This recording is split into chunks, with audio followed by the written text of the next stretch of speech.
Hello guys, कैसे हैं आप लोग। आई होप आप लोग सब बहुत बढ़िया होंगे। तो अब स्टार्ट करते हैं लार्ज इंटेस्टाइन। एंड ये टॉपिक ठीक ठीक है, इतना इंपॉर्टेंट नहीं है। बाकी बहुत से और टॉपिक हैं इस चैप्टर के अंदर जहाँ से क्वेश्चन बहुत ज़्यादा आते हैं, यहाँ से नहीं इतना आएगा।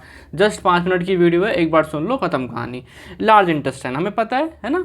स्मॉल इंटेस्टाइन के बाद क्या आएगा, लार्ज इंटेस्टाइन। कुछ पार्ट्स ही बताऊंगे आपको। कोलोन आता है, कोलोन में भी जो असेंडिंग कोलोन है ना, फिर आपका ट्रांसवर्स कोलोन, फिर आपका क्या आता है डिसेंडिंग कोलोन, सिग्मोइड कोलोन है ना, रेक्टम, फिर एनल कैनाल। ठीक है, कुछ कुछ नाम पता है आप लोगों को, मुझे पता है आप लोगों को हल्का हल्का आइडिया है। ठीक है, चलो अब मैं बात कर रहा हूँ तो काम क्या होता है मेनली। ये यहाँ पे कोई भी डाइजेस्टिव काम नहीं होने वाला। यहाँ पे कोई भी ऐसा डाइजेस्टिव जूस वगैरह नहीं निकल रहा, कोई एंजाइम्स नहीं निकल रहे, कुछ नहीं होने वाला यहाँ पे। यहाँ पे आपके क्या होगा, आपका जो हाई कंसनट्रेशन ऑफ बाइकार्बोनेट, जो यहाँ पे क्या होता है ना, एक्चुअली यहाँ पे जो एसिड्स होते हैं निकलते हैं बाय बैक्टीरियाज, तो उन्हें न्यूट्रलाइज करने के लिए बाइकार्बोनेट्स यहाँ पे बनते रहते हैं, म्यूकस वगैरह बनता रहता है यहाँ पे। ठीक है, तो पीएच क्या रहता है 8। समझ में आ गया, यहाँ पे पीएच 8 है। यहाँ पे आपका हाई कंसनट्रेशन ऑफ बाइकार्बोनेट रहेगी। क्यों?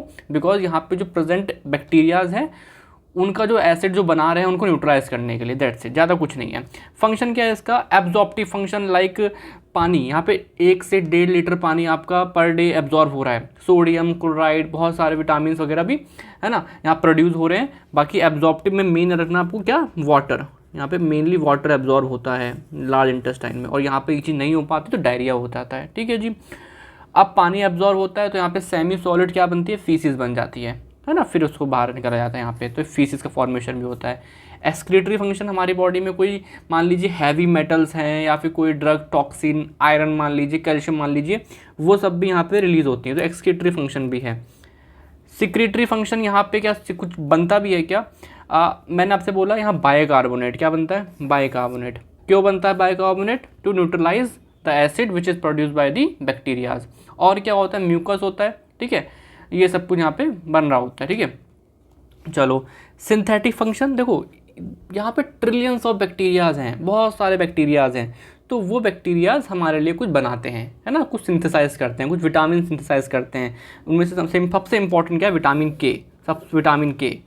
ठीक है, तो विटामिन के आपका यहाँ पे बनता है बहुत ज़्यादा अमाउंट में। और ध्यान रखना, जब हम ब्रॉड स्पेक्ट्रम एंटीबायोटिक खाते हैं तो ये बैक्टीरिया अफेक्ट होते हैं। ठीक है, तो हमारी गट हेल्थ ख़राब होती है।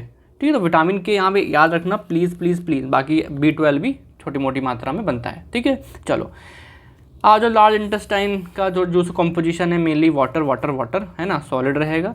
बाकी जो याद रखना पड़ेगा आपको क्या, बाइकार्बोनेट यहाँ पे हाई रहता है। ठीक है, बाकी ठीक है। आ जाओ, एक बीमारी है, बाकी और भी बीमारियाँ होती हैं, बाकी एक अभी पढ़ लो, हर्टस्प्रिंग disease.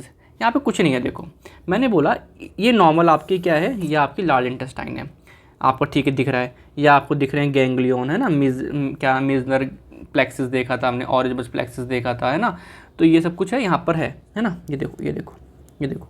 But due to congenital, बचपन से ही क्या हुआ आपका, इस हिस्से में मान लो आपके वो वाले जो आपके प्लेक्सिस हैं वो एब्सेंट हैं, प्लेक्सिस एब्सेंट है, तो यहाँ पे ये वाला हिस्सा मान लो क्या नहीं हो पा रहा, कलर चेंज करता हूँ, ये वाला हिस्सा क्या नहीं हो पा रहा, रिलैक्स नहीं हो पा रहा। रिलैक्स मतलब रिलैक्स नहीं हो पा रहा, मतलब वो एकदम चेस्ट पिचका हुआ है ना, पिचका हुआ है, रिलैक्स नहीं हो पा रहा। जिस वजह से क्या होगा, जो स्टूल आ रहा है, मान लो जो फीसिस है वो यहाँ पे इकट्ठा होने लगेगा।